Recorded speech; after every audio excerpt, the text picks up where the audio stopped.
Hi everyone. Tonight we're going to uncover something most people never talk about, not because it's some grand secret, but because they don't even notice it's happening. And yet, it's the very thing that determines whether she leans in or walks away. It's the kind of power you don't flaunt, you hold it quietly, because that's where it lives. And you probably won't survive if you think power comes from dominance, from the loudest voice, or from impressing her with tricks. It's not in what you say, it's in what you don. Single quotes. So before you get comfortable, take a moment to like the video and subscribe, but only if you really like what I do here. And while we're at it, drop your location and your local time in the comments. I want to see where you're listening from tonight. Now, turn off the lights, maybe turn on the fan for some soothing noise, and let's get started tonight. It all began in an elevator. Just me, her, and 5 floors of silence. She didn't even look up at first. One of those strong, composed women, high bun, quiet heels, eyes locked on her phone like it held the meaning of life. I didn't say a word, didn't smile, didn't stare. I just stood there, grounded. And right before the doors opened, she looked up. Not a glance, not a polite scan. She looked, for maybe 2 seconds longer than made sense. And in that sliver of time, something unspoken happened. That's the kind of moment you can't fake, you can't plan it, but you can learn how to hold it. Power doesn't always need a microphone. Sometimes it whispers. There's an old saying monks use, still water reflects the most truth. And in that moment, just standing still, without needing anything from high, reflected something she wasn't used to seeing. Presence, calm, a kind of masculine steadiness that doesn't ask to be noticed. It just is. Here's a quirky little fact. In wildlife studies, dominant animals often exert control by doing less, not more. They move slower, blink less, react less, and everyone around them notices, even if they don't know why. Women do the same. She might not be able to explain it in the moment, but when you're calm, steady, and rooted, she feels it in her chest, in her breath, like you're an oak tree. And she's been leaning against folding chairs her whole life. Academically, this ties into what's called embodied cognition, the idea that your posture and presence shape not only how others perceive you, but how you experience the world around you. It's not body language, it's body energy. So if you want power over her in a way that earns respect, not resistance, it doesn't start with words. It starts with how you enter a room, not with a bang, but with quiet, gravity, because when you carry yourself like a man who needs nothing, she starts to wonder what you already have. There's a moment before anything is said when she already knows how to feel around you. Before the first hi, before the handshake, even before eye contact, she's already scanning for something. Not your clothes, not your car keys, not your smile, your energy. It walks in first. It announces itself without asking for permission. And if you're not paying attention, it might be sabotaging you before you even speak. I learned this sitting in a cafe, waiting for someone I'd been talking to online for weeks. We'd had great conversations, fluid, thoughtful, even a little flirty, but when she walked in and saw me, her body language shifted. Something just dropped. I felt it. The spark from our messages didn't carry over. Not because I looked different, but because I felt different. That day, I'd rushed from a work meeting. I was mentally scattered, emotionally drained, half present, and she could sense it. The date wasn't terrible, but it never made it to a second one. That's when it hit me. Women are tuned in. They've been socialized to pick up on microsignals. For their own safety, their own intuition, their own emotional survival, they notice everything. And what they notice first isn't your face, it's your state. Old school wisdom says, a calm man is a confident man. Not because he's cocky but because he's anchored. Anchored men make women feel safe. Not just physically, emotionally, energetically. Now here's something wild. A study I once read mentioned that humans can detect the emotional state of another person in under 0.2 seconds. That's faster than your brain can process a joke, or even finish a single blink. This is where the academic debate around effective presence becomes relevant. It refers to the consistent emotional impression a person leaves in others, regardless of what they say. Ever met someone who just felt calming to be around? Or the opposite, someone who made the room tenser the moment they entered? That's effective presence. It's why two guys can say the same sentence to her. You look amazing tonight, and only one will make her heart skip, because she's not reacting to the words. She's reacting to the wavelength. So if you want to influence a woman without saying a word, begin before you even meet her. Regulate your breath. Stand tall without puffing up. Notice your surroundings without scanning for validation. Exist like someone who's exactly where he wants to be, not someone waiting for something to complete him. That's when she notices you. Not because you're flashy, but because you're tuned. You're the one guy in the room who isn't trying to impress anyone. And that makes her want to know why. Power doesn't shout, it radiates. And the men who truly understand this, they never have to beg for attention, because presence does the talking long before they do. You know what most people can't handle? Stillness. It makes them uncomfortable, like a room with no background music. They start fidgeting, checking their phones, filling every second with sound. Anything to avoid the quiet. But here's where things flip. The man who can sit in stillness, he becomes magnetic, because stillness isn't empty. It's full of power. And for women, especially those who've dealt with loud personalities, performative guys, or endless small talk, it's refreshing. Like suddenly walking into a cool room after a day in the sun. I saw this once at a rooftop party in Toronto. Everyone was talking over each other, the music was up, and the drinks were flowing. But this one guy was different. He leaned against the railing, hands in his pockets, just watching the skyline. Not withdrawn, present. Like the city itself was his conversation partner. People kept glancing at him. And eventually, she did too. I watched her walk over. No pickup lines, no forced chatter. Just two people, standing in that stillness together. And the moment felt louder than anything else on that rooftop. Stillness unsettles for the right reasons, because when you're not filling the air with noise, you leave space for her thoughts, her energy, her curiosity, and when you can hold that space, she'll want to know what's going on inside you. There's something ancient in this.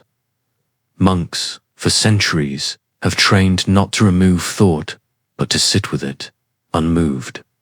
Their wisdom, the man who can sit with his silence, commands every room he enters. That's not just spiritual fluff either. Neuroscience backs it up.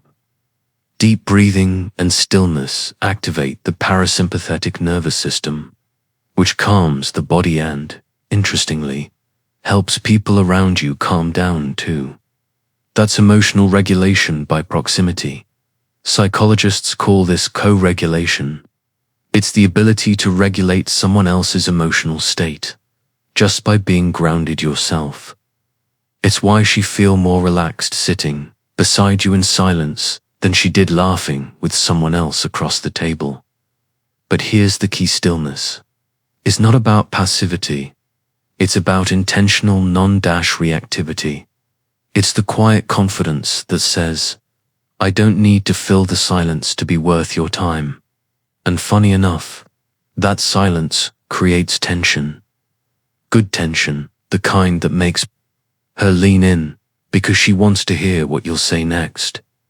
She wants to know what's behind the eyes that aren't desperately scanning for approval. Stillness makes space, and space invites intimacy. So next time you're with her assist, the urge to talk, just to talk, try pausing. Let the silence stretch. Stay there for a beat longer than feels comfortable. Watch what happens. Her breathing will slow, her attention will shift, and something in her will settle and open.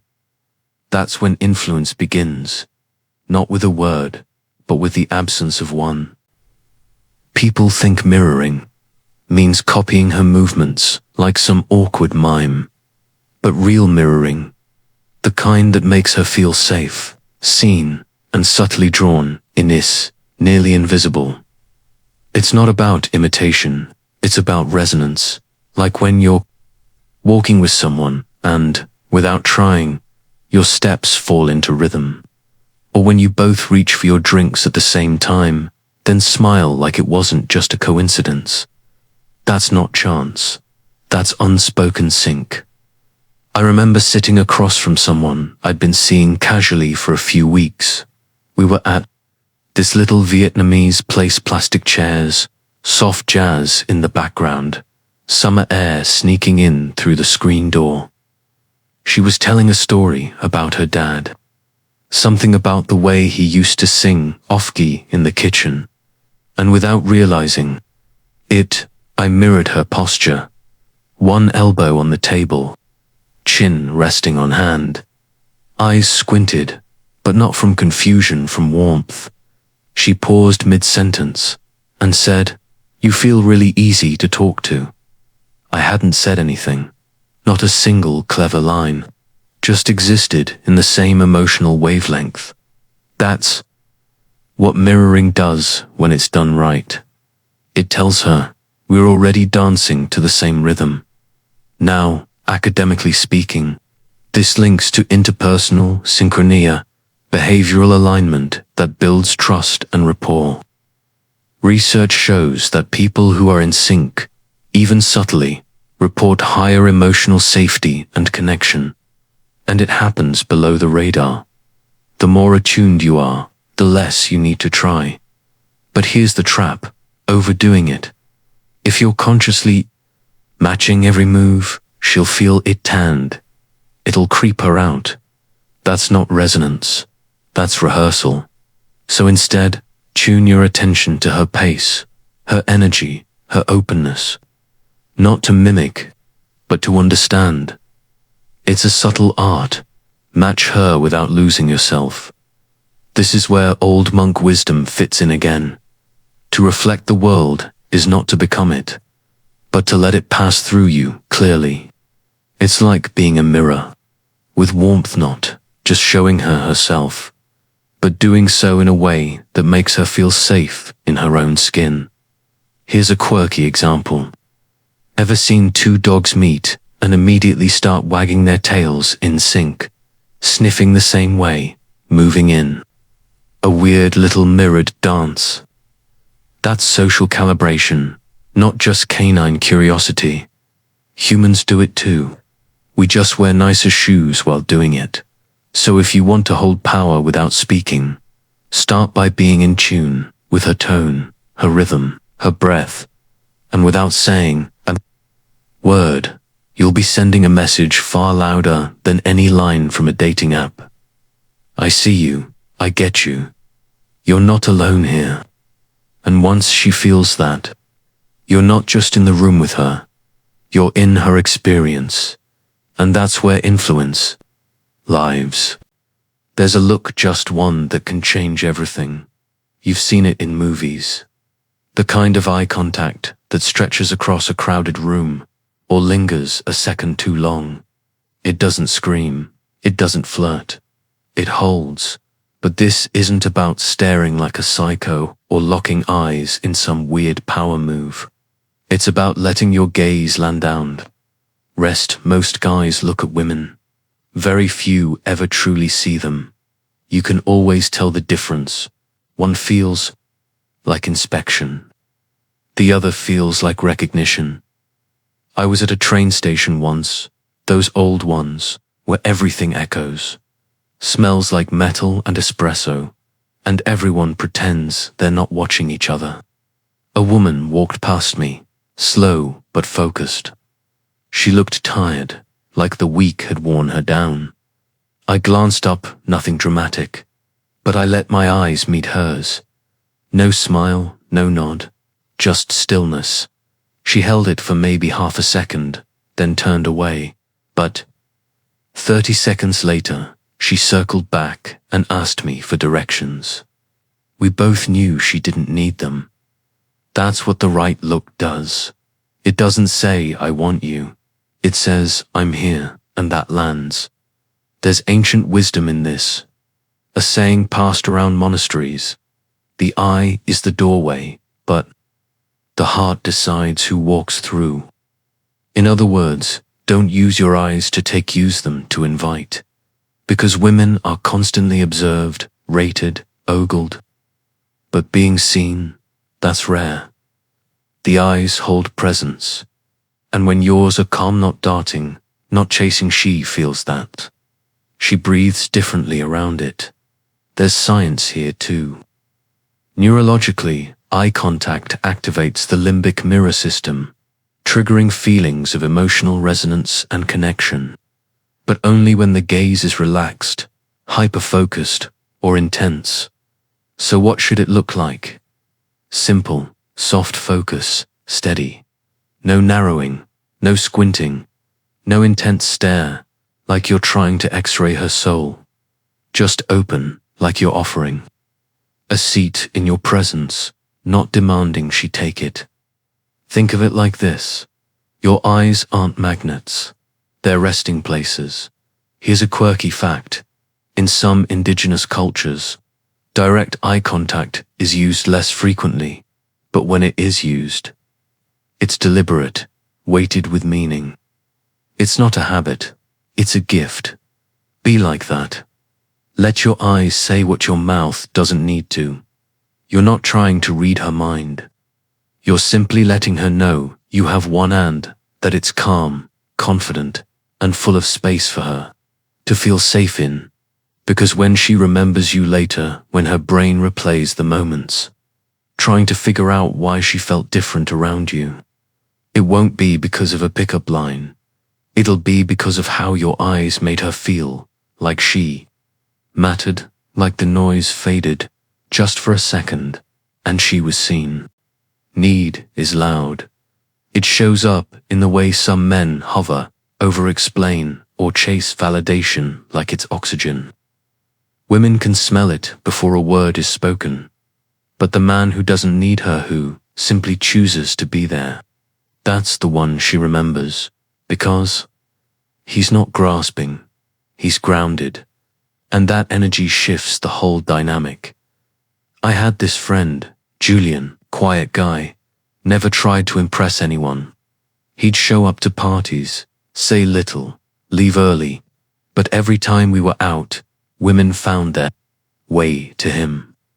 They'd initiate conversations, linger longer than the topic required, find excuses to touch his arm or refill his drink. He didn't flirt, he didn't chase, he was just settled. And I asked him once, "What's your trick?" He shrugged. "I don't try to make people like me. I just like myself enough." There it was. Absence of need, not arrogance, not indifference. Just internal stability. A quiet message that says, "I'm full, but there's room here if you'd like to join me." It's not that women don't want attention. It's that they don't want to feel hunted. They want to be seen and chosen, not collected. And when you let go of needing them to respond a certain way, something incredible happens. They feel free around you, which ironically makes them come closer. Old wisdom says, the less you grip, the more flows toward you. It's like holding water. Try to clutch it, and it slips out. Let it rest in your palm, and it stays. Academically, this connects to attachment theory specifically, the concept of secure attachment. People with secure emotional grounding don't fear loss or cling to attention. They create space. And others, naturally, are drawn to that space. It's why some men always seem to have gravity around them. Not charisma, not flash gravity. They hold themselves together so tightly that others orbit them without even realizing it. Here's a quirky example. In Japanese Zen gardens, space is designed with ma, the intentional absence of clutter. That open space invites contemplation, peace, stillness. It's not emptiness. It's intentional quiet. That's how your presence should feel. Vacant, but full of stillness, because the moment she feels like you need her approval, she shifts into protection mode. She guards her energy, her attention, but if she senses that you're good either way, that you've got nothing to prove, now she can relax. Now she can show up fully. That's when connection becomes real. So don't confuse power with dominance. Power is the ability to choose without grasping. It's the strength to say, I want you, but I don't need you to validate me. And that's when you stop being just another guy trying to win her over and become the man she can't help but lean into. Think back to the people who've left the deepest mark on you. Not the loudest, not the flashiest, but the ones whose presence felt like a memory unfolding in real time. They didn't need to say much. Often, they said very little. But somehow, you still remember how they made you feel. That's the quiet power you hold. And when it comes to women, especially women who are used to noise, to games, to performative attention, that kind of silence leaves the loudest echo. I once spent a rainy afternoon with someone I barely knew. No romantic tension, no agenda. Just two people in a bookstore cafe, reading beside each other. We shared a few glances, a few lines about the weather or the coffee, but mostly it was silence. After maybe an hour, she closed her book and said, "It's rare to feel this calm around someone I just met." She didn't mean me. She meant the space I held. That's what women notice. That's what they remember. Not your best joke, not your most rehearsed story, but how they felt when they were near you. And if that feeling was ease, peace, subtle excitement wrapped in calm, she'll replay that more than your clever lines. There's a phrase I love. She won't remember what you said, but she remember how safe it felt to be quiet around you. Because in a world obsessed with getting attention, the real flex is being the one who doesn't need to demand it. The academic world frames this as liminal emotional imprinting, the subtle, in-between moments that define memory, the way someone looked at you right before the hug, the quiet breath after a laugh, the second when no one said anything, but everything felt said. That's where power lives, not in declarations, but in how you pause before speaking, how you stay when others rush, how your silence doesn't feel empty, it feels held. Here's a quirky closing thought. Jellyfish have no brain, no heart, no bones, yet they floated through oceans longer than most species on Earth. Their secret: stillness, flow, sensing the current instead of resisting it. Be like that. You don't need to chase.